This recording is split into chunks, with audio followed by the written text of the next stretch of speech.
मंडळी, तुम्ही सर्वोच्च न्यायालयातील हा व्हिडिओ नक्कीच बघितला असेल। सुप्रीम कोर्टामध्ये न्यायमूर्ती समोर सुनावणी सुरू होती। एका याचिकाकर्त्याने सुनावणी दरम्यान थेट न्यायाधीशांच्या दिशेने कागदपत्र फेकली। हा प्रकार घडता सर्वोच्च न्यायालयाच्या सुरक्षा रक्षकांनी तात्काळ हस्तक्षेप करून त्या व्यक्तीला पकडलं आणि खेचत कोर्ट रूमच्या बाहेर काढलं। विशेष म्हणजे कागदपत्रे फेकणारा व्यक्ती कोणताही वकील किंवा कायदेतज्ञ नव्हता। तो एक सामान्य याचिकाकर्ता होता। त्याचे नाव प्रबल प्रताप आहे। या घटनेनंतर सोशल मीडियामध्ये मोठ्या प्रमाणावर लोक या माणसाच्या बाजूने कमेंट करताना दिसत आहे। पण हा संपूर्ण प्रकार नेमका काय आहे, त्याने ते कागदपत्र का फेकली, तेच आज आपण सविस्तर बघणार आहोत। नमस्कार मंडळी, मी विठ्ठल, तुम्ही बघताय वेद.com। भारतीय न्यायव्यवस्थेच्या इतिहासात सर्वोच्च न्यायालय म्हणजे सुप्रीम कोर्टाला अत्यंत पवित्र आणि शिस्तीचं ठिकाण मानलं जातं। इथे प्रत्येक सुनावणी लाईव्ह दाखवली जाते। अशीच एक सुनावणी काल 10 तारखेला लाईव्ह चालू होती। कागदपत्रे फेकणारा हा व्यक्ती उत्तर प्रदेशातील इटावा येथील रहिवासी आहे। त्याने वकिलाशिवाय स्वतःची केस स्वतः लढण्याचा निर्णय घेतला होता।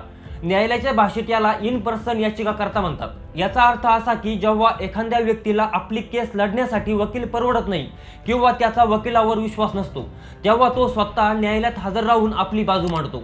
प्रबल प्रताप यांनीही न्यायालयात स्वतःची केस स्वतः मांडण्याचा निर्णय घेतला होता। त्याची केस डुप्लेक्स टेक्नॉलॉजी प्रायव्हेट लिमिटेड नावाच्या एका कंपनीशी संबंधित होती।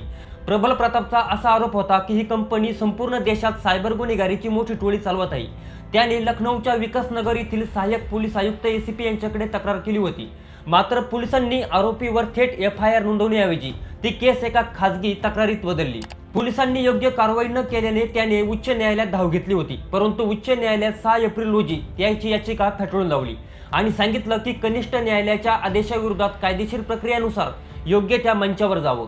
या उच्च न्यायालयाच्या निर्णयाला आव्हान देण्यासाठी तो गेल्या 5 ते 6 महिन्यापासून पोलीस आणि न्यायालयाच्या फेऱ्या मारत सर्वोच्च न्यायालयात आला होता। आणि काल न्यायमूर्ती के.व्ही. विश्वनाथन आणि न्यायमूर्ती आलोक आराध्य यांच्या खंडपीठासमोर ही सुनावणी सुरू होती। लखनौच्या एका सहाय्यक पोलीस आयुक्तांनी माझी एफआयआर नोंदवावी अशी मागणी करताना या व्यक्तीनं न्यायाधीशांना थेट म्हटलं, मिस्टर ज्युडिशियल सर्व्हंट म्हणजे न्यायालयीन नोकर, मी तुम्हाला आदेश देतो की तुम्ही एफआयआर नोंदवण्याचे आदेश द्या। तेव्हा न्यायमूर्तींनी आश्चर्यचकित होऊन विचारलं, तुम्ही आम्हाला आदेश देत आहात? त्यावर तो म्हणाला, मी सार्वभौम नागरिक आहे। आणि त्याने हातातील केसशी संबंधित कागदपत्र हवेत न्यायाधीशांच्या दिशेने फिरकवली। एवढंच नव्हे तर त्यांनी न्यायाधीशांच्या नावानं अपशब्द वापरत कोर्टात शिवीगाळ केली। हा प्रकार घडताच सर्वोच्च न्यायालयाच्या सुरक्षा रक्षकांनी तात्काळ हस्तक्षेप करून त्या व्यक्तीला पकडलं आणि खेचत कोर्ट रूमच्या बाहेर काढलं। या संपूर्ण गोंधळात न्यायमूर्तींनी कमालीचा संयम राखला। कोर्टाने म्हटलं की सदर व्यक्ती मानसिकदृष्ट्या खूप अस्वस्थ आणि हताश वाटत आहे, त्यामुळे कोर्टाला त्याच्याबद्दल सहानुभूती आहे। खंडपीठानं त्याचा अर्ज फेटाळून लावला। मात्र त्याच्या या अत्यंत गैरवर्तनाबद्दल कोणती कायदेशीर कारवाई न करता त्याला सोडून दिलं। त्यानंतर सोशल मीडियावर हा व्हिडिओ व्हायरल झाला। तर मंडळी, सर्वोच्च न्यायालयात असा प्रकार घडण्याची ही पहिलीच वेळ नव्हती। यापूर्वी न्यायमूर्ती बी.आर. गवई यांच्या खंडपीठासमोर अशीच एक धक्कादायक घटना घडली होती। तिथे एका हताश याचिकाकर्त्याने थेट न्यायाधीशांच्या दिशेने आपला बूट फिरकावला होता। या दोन्ही घटनांनंतर आता सोशल मीडियावर 2 गट पडले आहेत। अनेक लोक या सामान्य माणसाच्या बाजूने उभे आहेत। लोकांच्या मते हा त्या व्यक्तीचा वैयक्तिक अहंकार नसून पोलीस प्रशासन, कनिष्ठ न्यायालय आणि सरकारी यंत्रणेकडून वर्षानुवर्षे मिळालेल्या त्रासाचा आणि अन्यायाचा कडेलोट होता। जेव्हा सामान्य माणसाला कुठेच न्याय मिळत नाही आणि तारखावर तारखा पडत राहतात, तेव्हा त्याचा संयम सुटतो। लोकशाही जनता हीच खरी मालक आहे आणि सरकारी अधिकारी किंवा न्यायाधीश जनतेचे सेवक आहे। याच भावनेतून अनेक जण त्याच्या या आक्रमक भूमिकेचे समर्थन करत आहे।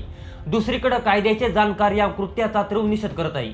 त्यांच्या मते जर प्रत्येक व्यक्तीने न्यायालयात येऊन अशा प्रकारे वस्तू फेकायला आणि न्यायाधीशांना धमकावायला सुरुवात केली तर देशातील न्यायव्यवस्था पूर्णपणे कोलमडून पडेल आणि न्यायालयाचे अस्तित्व धोक्यात येईल। तर मंडळी, आता या घटनेनंतर संपूर्ण सिस्टीमवर प्रश्न उभा राहतो। एक सामान्य माणूस जेव्हा देशाच्या सर्वोच्च न्यायालयापर्यंत पोहोचतो आणि असं टोकाचं पाऊल उचलतो, पण दुसरीकडे जर प्रत्येक जण न्यायालयात अशी कागदपत्रे किंवा वस्तू फेकायला लागला तर न्यायव्यवस्था कशी टिकणार, हा एक मोठा प्रश्न उभा राहतो। या संपूर्ण प्रकरणावर तुमचं काय मत आहे कमेंट करून नक्की सांगा। तसेच अशाच नवनवीन आणि सविस्तर माहितीसाठी आपल्या वेद.com ला सबस्क्राईब करायला विसरू नका।